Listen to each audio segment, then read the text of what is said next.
Welcome to Learning English, a daily 30-minute program from the Voice of America. I'm Ashley Thompson. And I'm Mario Ritter Jr. This program is designed for English learners, so we speak a little slower and we use words and phrases especially written for people learning English. This is what you will hear on today's program. Learn about Brazil's efforts to mine rare earth metals. Then, Ana Mateo and Andrew Smith tell us about ways to keep children at a healthy weight. Finally, we'll have the lesson of the day. Now, let's get started. Brazil aims to become a major producer of rare earth metals as Western countries push to gain supplies needed to manufacture high-technology devices. Rare earth metals are 17 elements that are important to electronic equipment and to batteries, electricity storage devices. South America's largest country could become a competitor to China, which currently produces much of the world's supply of the metals. Brazilian officials hope to move the country into the world's top 5 suppliers. Supporters of Brazil's push say low labor costs, existing rules, and being close to markets in Latin America are advantages. But currently, low prices for rare earth metals, technical difficulties, and concerns from possible lenders present problems. Brazil is believed to have the world's third largest supply, or reserves, of rare earth metals. Serra Verde is the country's first rare earth mine. The mine started operations this year. Experts, business leaders, and investors expect production to grow. Western governments are providing incentives. Daniel Morgan is with Barrenjoey, an investment bank in Sydney, Australia. Speaking about Brazil's possible rare earth supplies, Morgan said, "There have been some very meaningful discoveries made in the past couple of years." He added, "I do think outside of China, Brazil's projects are the most economic greenfield projects available." Greenfield normally means that the area involved is undeveloped or used only for agriculture. Currently, the United States and its allies depend almost completely on China for rare earth metals. However, the U.S. aims to develop its own supply chain for rare earths by 2027. The goal is to provide enough materials to meet the needs of the defense industry. China produced 240,000 metric tons of rare earth-related materials in 2023.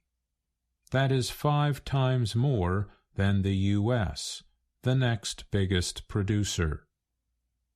China processes about 90% of the world's supply to make permanent magnets, which are used in equipment such as wind turbines, electric vehicles, and missiles. Countries including Australia, Vietnam, and Brazil aim to increase production, but their efforts have been slow. In Brazil, Serra Verde has taken 15 years to develop. It is expected to produce 5,000 tons of rare earths once production starts. The company's chief, Tras Moreitas, says production could double by 2030. He said his company's mine and Brazil have competitive advantages that could aid development of the rare earths industry. These include geological qualities, electricity supplies, and a skilled workforce. But Moraitis said development will require continued support to establish itself in a highly competitive market. Key processing technologies are controlled by a small number of players. Reg Spencer, an expert with investment bank Canaccord, said the country could have 2 or 3 more mines by 2030. A barrier to getting big mining projects started has been a 70% drop in the price of many rare earth metals.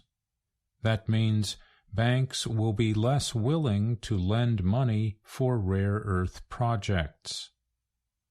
Nick Holthouse is chief of Australian developer Meteoric Resources.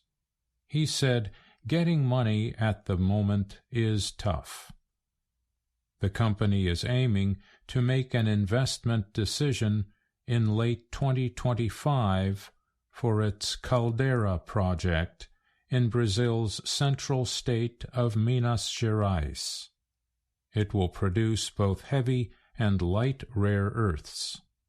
In March, the U.S. Export-Import Bank expressed interest in lending Meteoric Resources $250 million for the project. Brazilian Rare Earths is at an early point in developing resources in the country's northeast. The company's chief, Bernardo da Veiga, said it is much less costly to mine in Brazil compared to Australia. Although low labor costs help developers, most countries are behind China in processing and producing rare earths. To assist developers, Brazil's government has set aside $195 million to help finance important mineral projects, including mining rare earths. The Ministry of Mines and Energy said in a statement that it wants to build an industry for creating alloys and finished products like turbines, motors, and batteries. The ministry is also considering efforts to get rare earths from recycling old equipment and parts. Such an effort might save costs on developing separate technologies and establishing a new supply chain. I'm Mario Ritter, Jr.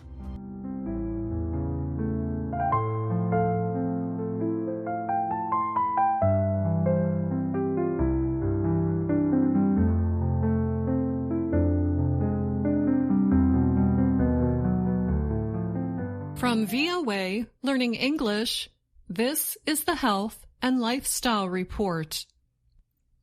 For many parents in the United States, finding help for an overweight child is not easy. That is because the most widely suggested treatment is not widely available. Leading medical groups suggest intense behavioral counseling. These types of programs teach children and their families about easy ways to eat healthier and exercise more. However, these programs have long waiting periods. They are often not covered by health insurance, and they require a lot of time. As a result, less than 1% of the nearly 15 million U.S. children who struggle with obesity get the recommended kind of care. That information comes from the U.S. Centers for Disease Control and Prevention, or CDC. Reporters with the Reuters news agency spoke with doctors, parents, and other experts about the difficulties of getting such treatment for obese children.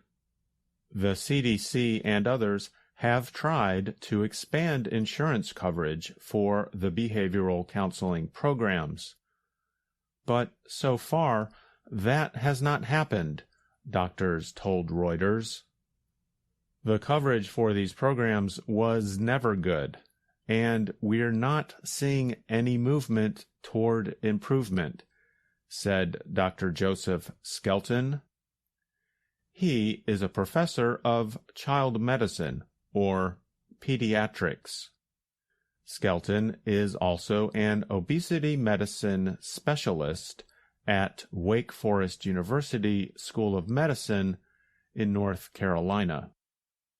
Obesity among U.S. children has increased from 5% in 1980 to nearly 20% today, CDC experts say. Novo Nordisk's weight loss drug Wegovy was approved for adults in 2021 and for adolescents in late 2022. The drug provides a highly effective way to lose weight. The drug maker still cannot meet demand for the drug among adults. Each week, there are at least 25,000 first-time users of the drug. A much smaller but growing number of families are seeking the drug for their adolescents, Reuters reported earlier this year. Many doctors and parents are unsure of using the medication. They do not know if Wegovy can affect a child's development or create other long-term risks. Ruth Medina of Holyoke, Massachusetts, was worried about her daughter, Jelani. At age 15, Jelani weighed over 90 kilograms. The family has a history of type 2 diabetes, a condition worsened by being overweight. Medina did not want that to happen. "That's when I got scared," Medina said. So she wanted to make healthy changes for her family and sought help. Jelani's doctor suggested the Healthy Weight Program at Holyoke Health Center. In this program, children and their parents meet with a food expert and a community health worker. Together, they set individual weight goals, cook healthy meals, learn how to read food labels, and talk about healthy lifestyle choices. Dr. Vinny Biggs runs the program. He said there is a 4-month wait to get into the program. Biggs said Medina and her daughter's treatment is partly covered by the state Medicaid health insurance. At the family's first meeting, Jelani prepared a rice and vegetable dish with her teachers. She and her mother both said they liked the healthy meal. Jelani has lost some weight. She started walking more, playing tennis, and eating more fruits and vegetables. However, her mother still worries about the appeal of the many fast food restaurants close to their home. For her daughter, they are tempting. "We walk by so many temptations," Medina said. "I want to do whatever I can to get her to a healthy weight." Dr. Thomas Robinson is director of the Center for Healthy Weight at Stanford Medicine Children's Health in California. He said, "Many of us believe it would make sense to offer behavioral counseling along with the drug." He added, These drugs are very effective at reducing weight and health risks, but you don't all of a sudden adopt a healthy diet or become more physically active, he said. With Stanford's lifestyle counseling program, instructors give parents and their children long-established lessons about eating wisely. They use the colors of a traffic light to teach these lessons. High-calorie foods, such as ice cream or even almonds, are red light foods. They should not be eaten often. Vegetables are green light foods. Kids can eat as many green light foods as they want. Most foods, Robinson explained, are yellow light and fall somewhere in between. Health insurance does not cover Stanford's program. So families pay out of pocket or receive financial help from the hospital, Robinson said. The full cost of the program is $3,500. Since 2022, the CDC, American Academy of Pediatrics, and other experts have pushed for better insurance coverage of obesity counseling. In September, an American Medical Association, or AMA, group of experts rejected one of those efforts. The effort was a request for the creation of a medical code for the intensive program. This code would help providers bill insurance companies for their services. However, in a statement, the AMA told Reuters the application did not meet the group's standards. The AMA explained that a new code may not be approved by insurance providers if the programs include non-clinical services, such as cooking classes. Even if a new code is created, health insurers can still refuse to pay for medical services. In a statement to Reuters, the CDC said that guaranteeing fair access to both obesity medications and lifestyle treatment is critical. That would give families more choices when deciding how to best support their child's health. And that's the Health and Lifestyle Report. I'm Anna Mateo. And I'm Andrew Smith.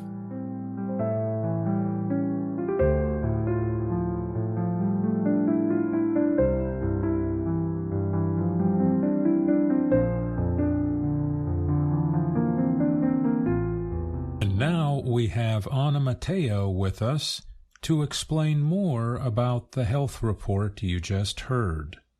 Thanks for being with us, Anna. Thanks for having me on your show. This story was first published by Reuters. It talks about a struggle for many children being overweight or the issue of childhood obesity. That's right. This story talks about a treatment for children who are struggling with weight gain. The treatment is not a drug, but rather intense behavioral counseling. And what does this type of counseling involve? These types of programs teach children and their families about easy ways to eat healthier and exercise more. Well, thanks for taking some time to talk to us, Anna. We're looking forward to talking with you again. Thanks for having me on your show. Hello, my name is Anna Mateo. My name is Andrew Smith. And I'm Jill Robbins. You're listening to The Lesson of the Day on the Learning English podcast. Welcome to the part of the show where we help you do more with our video series, Let's learn English. This series shows Ana Mateo in her work and life in Washington, D.C. Lesson 51 of the series is called A Good Habit. Today, we're going to talk about habits and about fitness. A habit is something you do on a regular basis. On a regular basis means something that you do or that happens repeatedly and frequently. For example, if you brush your teeth every day, you do that on a regular basis. So that means it is a habit. And fitness is a noun. It means the state of having a strong and healthy body that can do a lot of exercise. And the word fit is the adjective form of fitness. To be fit, you need to exercise on a regular basis. And the expression to be in shape means the same thing as to be fit. Over the last 50 years, running has become a popular way for people to stay fit or get in shape. And a big goal for many runners is to run a marathon. In Lesson 51, Anna thinks she can run a marathon too. Let's listen. D.C. is a popular city for marathons. A marathon is a long race. Many marathons raise money for charities. You know, good works. A marathon is a good fitness goal, too. I want to challenge myself in a marathon and maybe win a medal. Hey, there's Ashley. Ashley, wait for me. It's Anna. Ashley. Ashley. Ashley. Ashley. Are you okay, Anna? I just ran from over there. Woo! Running is really, really hard. Do you want to sit down, Anna? Do you want some water? Mm. Woo! No, thanks. You keep it. Thanks. I didn't know you liked to run. I love running. In fact, this weekend I will run in my first marathon. Me too. Really? You are running in a marathon? Yeah, in a couple of days. Why do you ask? Like that. What do you know about running in a marathon? I know that there's a lot of running. And sometimes you can win a medal. And how long have you been training? I started today. I've been training for an hour and 7 minutes. Anna has only been training for about an hour. But to run a marathon, most people need to train for at least a few months. Or a year. To train or to get in shape is an activity that takes place over a period of time. That's why Ashley and Anna used the present perfect continuous tense. And how long have you been training? I started today. I've been training for an hour.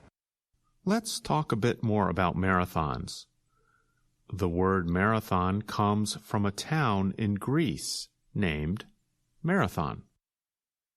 According to tradition, a Greek runner named Phidippides ran from Marathon to the city of Athens to deliver some important news. The news was that the Greek military had defeated the powerful Persian military at the Battle of Marathon, and the distance from Marathon to Athens was about 40 kilometers. After the marathon was added to the modern Olympic sports competition, the official distance of the race became just over 42 kilometers. And speaking of the modern event, in 2023, a 23-year-old man from Kenya named Kelvin Kiptum set a new world record for the fastest marathon ever run. He ran the Chicago Marathon in a time of 2 hours and 35 seconds. Whoa, I read that the average time for most people is around 4.5 hours. So that means Kiptum was running more than twice as fast as the average runner. Many people wonder if anyone will ever be able to finish a marathon in under 2 hours. Well, Kiptum is getting pretty close. Now let's get back to Anna. She has made the mistake of underestimating how long it takes to train for a marathon. To estimate is to make a guess about something. And to underestimate means to guess an amount that is too small. And how long have you been training? I started today.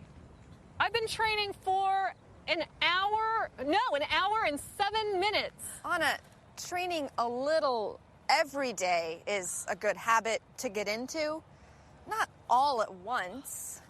Her friend Ashley is right. To get fit, you need to get into the habit of exercising. To get into the habit of doing something means to start doing something on a regular basis. And to develop a good habit, it sometimes helps to have a goal. Jill, do you have any fitness goals or things you want to get into the habit of doing? I swim regularly. I try to swim at least 3 times a week. And every day I do yoga and walk about 3 miles with my dog. How about you, Andrew? Right now, I think my problem is that I don't have a specific fitness goal. But I do exercise on a regular basis. But you know what? I have a friend who says I don't drink enough water. So maybe I can just get into the habit of drinking more water. Well, anyway, I think drinking water should be an easy habit to get into. I've been reading a book lately about the habits of successful people. One of them is to start with the end in mind or have a goal, which is good for language learning too. For example, you could say, I want to get in the habit of listening to English at least 30 minutes a day with the Voice of America Learning English podcast. And Andrew, your goal is to get in the habit of drinking enough water. Listeners, did you notice that if we say the habit of, we use the ing form of the verb after it? For example, we say the habit of drinking more water, the habit of exercising, the habit of reading, the habit of walking, and so on. After the preposition of, just remember to use the ing form. Anna is not in the habit of running, so she is definitely not going to be able to finish a marathon. But luckily for her, the race she wants to run in is only for children. I'm here to enter the race.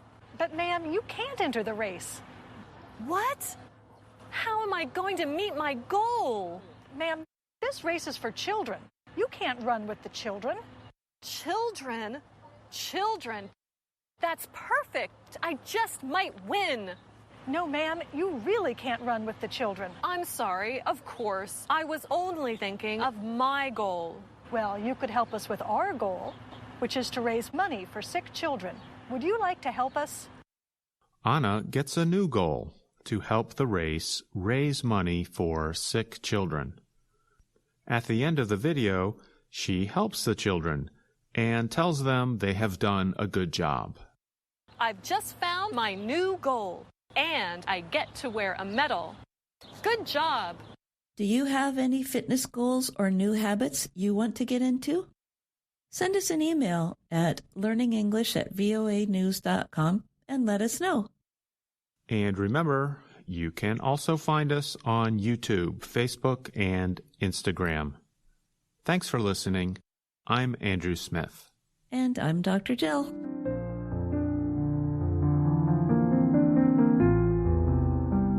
And that's our program for today.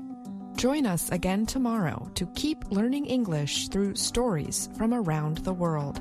I'm Ashley Thompson. And I'm Mario Ritter Jr.